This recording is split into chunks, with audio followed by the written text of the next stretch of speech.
And here we go. This is a podcast I'm gonna try to do. Whatever comes through, whatever we do. Sometimes it'll be funny, sometimes it won't. I don't know. Um, so about me, I just want to see. Most important thing for me is I want to fucking live life. Um, and the only way to fucking live life is to make money, right? Fuck. I fucking I wish I could live for free, like I wish I didn't have to work, but my kids gotta eat, you know what I mean? I wish I didn't have to wake up in the morning, but my kids gotta eat, you know what I mean? That shit, it's almost like they made it impossible for one to be happy and financially fixed. It's kind of fucked up. I I was a daydreamer as a kid. Um I used to always days off, which would probably might be my demise sometimes.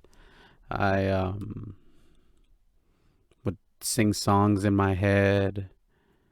I'd think about all the different scenarios that could happen. I do everything pretty much except pay attention sometimes, And sometimes that was my demise, and sometimes that was my savior, my fallback, I guess. I was always an imaginative kid. Um, and that kind of shit passes down to your genetics because some of the weird little tics that I had as a kid that I never would have told any, like, when I was a kid, I used to like biting my toenails, my fucking toenails, dude. And my kids had never seen me do that. They never should but I've caught them biting their toenails, like not using nail clippers. These guys are fucking savages. They fucking, chew them off, and that shit fucking hurts. You chew too low, and your fucking toe's gonna bleed. One of your fingers is gonna bleed, dude. Like that shit fucking hurts, and then you're gonna have something called an ingrown fucking toenail. And if any of you guys ever dealt with an ingrown toenail, Jesus, that is fucking terrible, man. That there's it can only go worse after that. Like you're fucking. I remember once as a kid, I had a horrible case of a fucking ingrown toenail. It hurt so bad, so bad. Um, I didn't even want to. I didn't even want to mess with it. It like started developing pus on the side and everything, and like if you vaguely, even like a little touch, oh my god, that would send me into such a shockwave. My, oh my god, the sensation my body would feel when somebody would step on that area, or I accidentally like stubbed my toe on the side of the bed or on a table. It was, oh my god, like every time you would hit it, like the pus would come out and like blood would come out. The throbbing pain, dude. I remember I had to go to the doctor and get it removed. Oh my god, the relief and the pain at the same time, dude. Oh, it was bad. It was it was bad, dude. I I can't believe like I would go days like that. And so anyways, what the hell was I talking about? Yeah, it's just rambling. This is what I do. This is what I like doing. I just talk just to talk sometimes. I don't know. I don't necessarily say anything. Um, I'm sure my coworkers along the road. I've been in a few companies, made a lot of cool friends, and we always fucking share the funniest scenarios, make great impressions. I'm hoping have a few of these guys on in my podcast, and you can see what the fuck we laugh about. Um, so yeah, I lost my grandpa last year, and that was a big hit for me. I was really really close to my grandpa. I grew up with him. I lived with him most of my life. Um, I miss him so much that sometimes like I'll use my workout routine. Like I live really close to the cemetery, so about 2 miles away from the cemetery. So I run from my house to the cemetery, and as I'm going over there, sometimes like I feel like I can feel his presence. Like he can sense that I'm there. Once I reach his gravesite, which is also my grandmother's. My grandmother died in '97 when I was 10. Um, that was a big hit, but I was still 10, so I didn't know how to process those feelings. Um, I was really close with my grandma too. I I got to learn a lot about God and music through her. Um, Probably my biggest influence, which would be my uncle, would be my grandma would have been his musical influence. So like there's a lot to connect it, I guess you could say, between them two. And um, but I was still a kid. I cried when she died. I felt it. But when my grandpa died, I um I really felt it. I was in disbelief, but also watching him deteriorate right before my eyes. It was also very painful. Um, when he went he went into this like a hospice type of facility, I guess, and this was right in the middle of the pandemic too, uh, like in July, August. Um, I remember it clearly too. I remember I went to Vegas for the first time with my wife and and my my mother-in-law and father-in-law. And when I got back from there, I left my kids with my mom, and my grandpa. He lived with my mom. And when I got back, they had to take him to one of those places where they were taking care of him 24/7 because he was getting really bad. He had I think he had cancer in his stomach, and he had this really bad wound in his leg, and it was taken over by bacteria, and it spread all over, and it was really bad. And they gave him he said he wanted to go back home, and if he's gonna pass away, he was gonna pass away at his house. And they gave him about 2 weeks to live, and it actually took him like about a month. That old man was so strong, so strong, stubborn. He's so stubborn that he wasn't gonna let death just take him like that. He was gonna fight with every last ounce of breath that he had.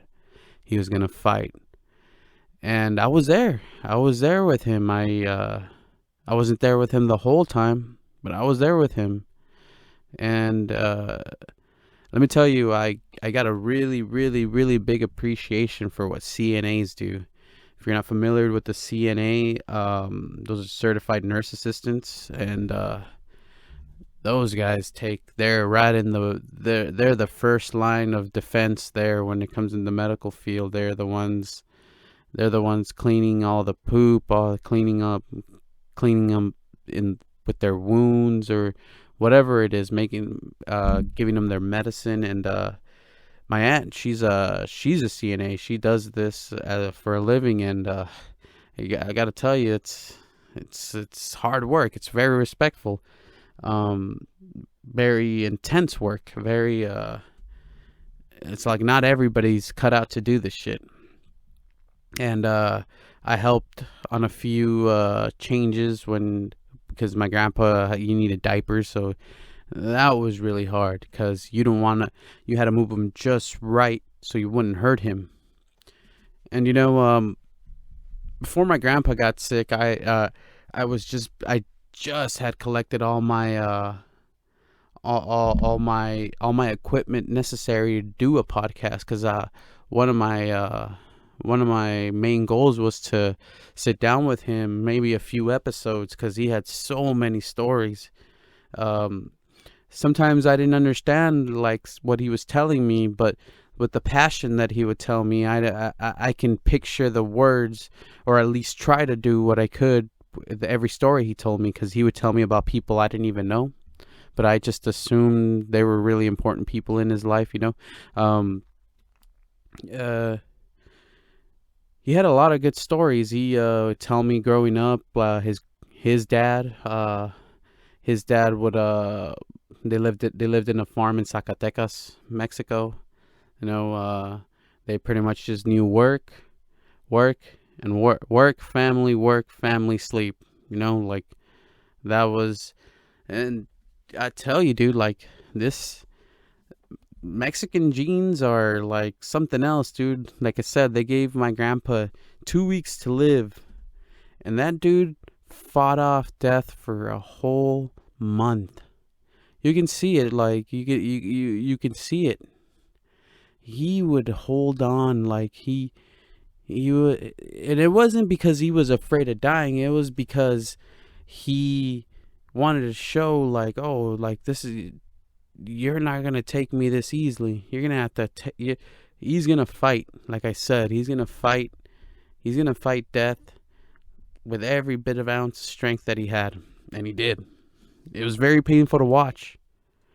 Very painful to watch. I would just sit there and I'd hold his hand and tell him, like, you know, you don't have to do this. It's time to rest. You know, like everybody here, you did what you did, and you were what you were sent here to do on this earth. It's time for you to go with your wife, my grandma, and, you know, move on to the next phase of whatever life brings us after this, you know.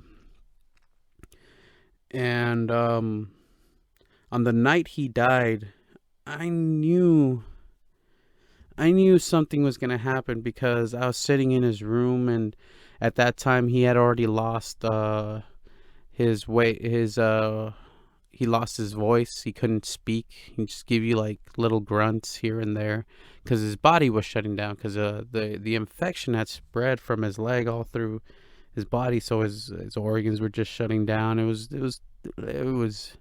terrible. It's hard to watch. And I was there. He held my hand, and he tried to say something, but he couldn't. I just heard a gasp, and he tightened his grip on my hand. Little would I know that was going to be the last time that I would see him alive. I said my quick prayer, try to communicate with him. I felt like during that time he was between this reality and whatever dimension or heaven or whatever or afterlife. I feel like when you're within those phases, words don't have to be spoken to be communicated. Like I felt like he felt my thoughts, like he knew what I was trying to say. And yeah, I go home, and my mom calls me about an hour or two, or my mom's boyfriend calls me about an hour or two later, and he tells me that my grandpa had passed.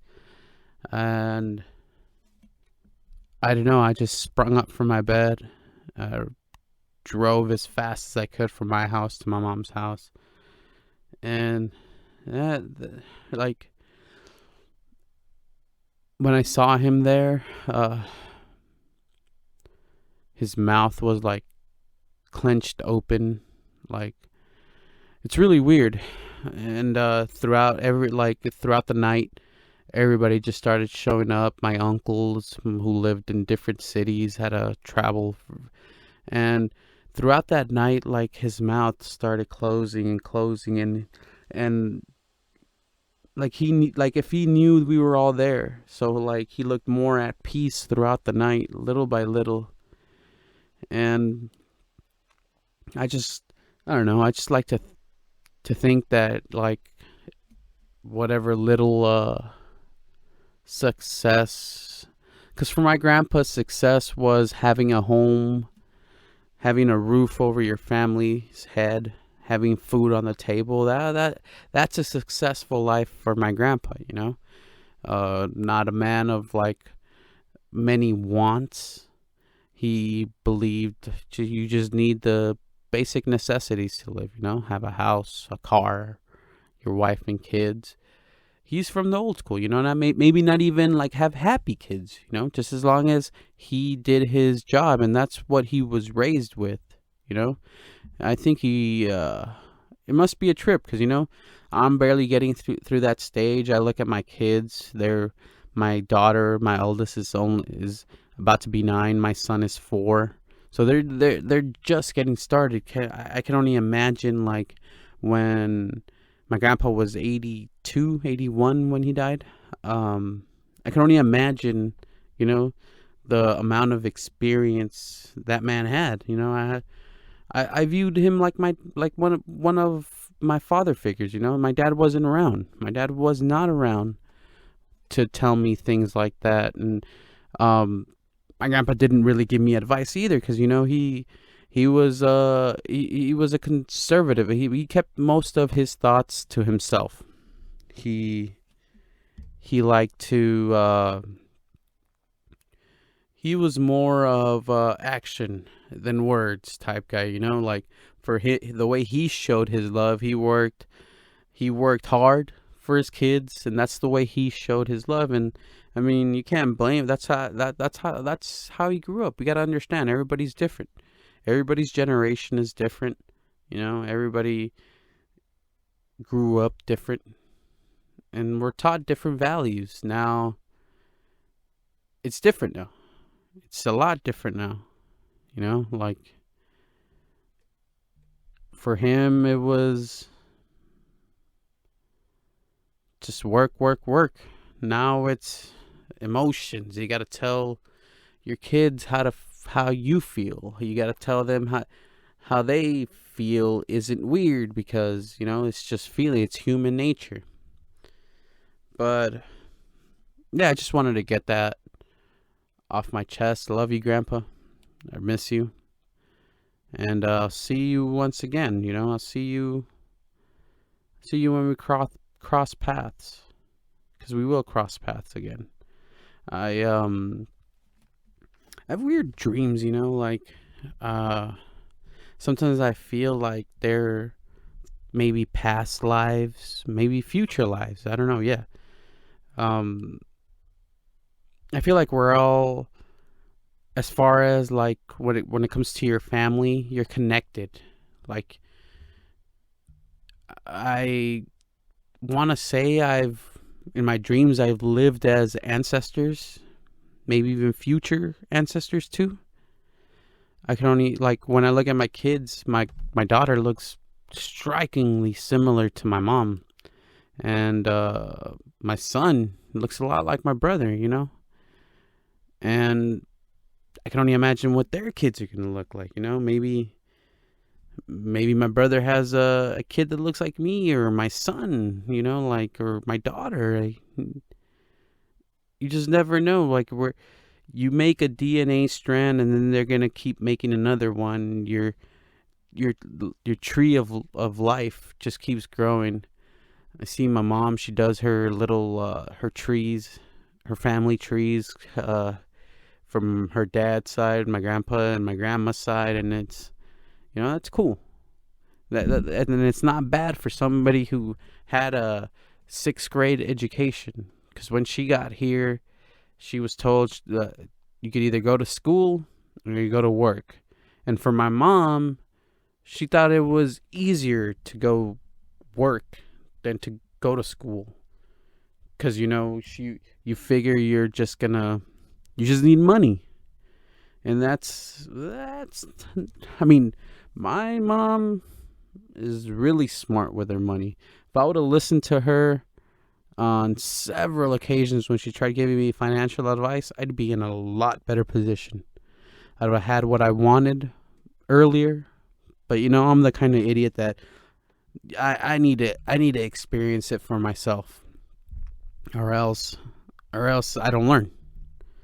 That's always been my fall. Whatever's, Oh well. But I learn. It takes me a while sometimes, but I learn. Um, yeah. So that's my little rant. Um, I wonder. Well, oh yeah. Sometimes I'll talk about MMA as well. Maybe you don't like MMA. Maybe you do. Maybe you don't. I don't care. I love MMA. We got Israel Adesanya versus Marvin Vettori coming out. Now that's a rematch that's been uh, that's been in the making for quite a few years. I think Marvin Vettori got the title shot because Robert Whitaker turned it down. And as I'm talking to you about this, also some so there's this Apollo Costa. He was Israel Adesanya's last fight at middleweight. Not last fight, but last fight at middleweight. He Adesanya just pieced him up, and I don't think he's ever been the same again. He's pulled out of a fight, I believe, 2 or 3 times, and I don't know. He just seems like he lost the step. He tweeted out earlier, UFC needs to pay me as a main fighter to have fighting in main events. YouTubers are showing all the disgrace in the business. And now he's referring to Jake Paul, who earlier in the week stated that he wants to be the charge to the fighter pay because UFC fighters or MMA fighters, particularly UFC fighters, they do not get paid like other athletes. You look at MLB, they take care of their guys. NBA, they take care of their guys. The NFL, they take care of their guys. NHL, European soccer leagues, they get paid massives. And these guys are putting their body, health, mind, soul, everything into this. And they are getting paid dirt cheap. A lot of people say it's because of the promoter, the president, Dana White. He's ranking in the cash. A lot of people, even Paulo Costa put another tweet out that said, just to be clear, I never signed or locked up that contract. Why UFC announced the fight if I didn't sign? My question, he's Brazilian, so he's got, 100%. 100%. Yeah, that's weird. I also, I was thinking about getting into comedy in 2019. I've got a few things written down, but I wanted to just dip my feet in there, do a little bit of open mics, and then bam, fucking Rona hits, man. Fucking Rona hits. And it's just gonna make me look like a pussy because you're like all of a sudden fucking fucking Corona hits, and now you can't try to pursue a little bit of stand up. Just to wet the beak, just the tip, just the tip. And I listen to a lot of podcasts, and to be clear, I don't want people to think that just because I listen to podcasts makes me think that I can be a good comedian. No, I just like to try things, I like music, so I like to try music. Doesn't mean I'm a fucking good musician, but I do it, And yeah, things are starting to open up now, so hopefully I can wet the beak a little bit, I'm a peacock, baby. You gotta let me fly. Um, I also this week we got Logan Paul versus Floyd Mayweather. It's not a pro bout, I believe. I believe it's not a sanctioned fight, so it's not really gonna go into their record.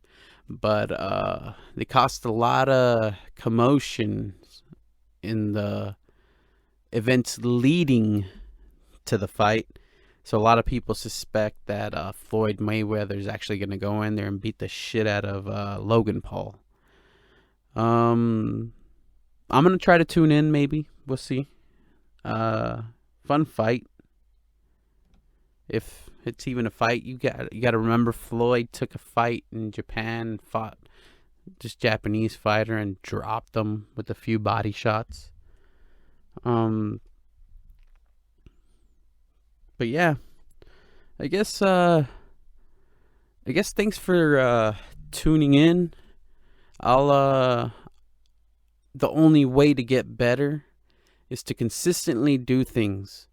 And before I leave, obviously, people have recently just like all of a sudden I wanted to do a podcast, and now the whole world wants to fucking do a podcast. I thought about doing this about 9 years ago, but I wasn't in best financial situations to get all my things together. I used to go to like Vendetta Studios, shout out to Vendetta Studios, and record my podcast there. But as a parent, you got fucking kids. You can't just always drop money on there. I know I'm not rich anywhere near that. Like every dollar I earn is fucking hard work, and I don't make enough of it. So put a little bit of money on the side and invest it in my own equipment. And you can't rely on people all the time. You gotta be able to be self-sufficient, do things on your own. And I'm slowly learning that. I'm a fucking useless handyman. Like I can't build shit, I can't fix shit. I'm fucking useless. But I try to learn. Like I try to. If you throw me into the deep end without knowing how to swim, before I die, at least I'm gonna try to figure out how to swim. That's just the way I work, I guess. Either either it's that Nate Diaz mentality. It's either kill or or be killed mentality. But yeah, thank you for tuning in, and I'm just gonna keep dropping these babies. Yeah, thank you.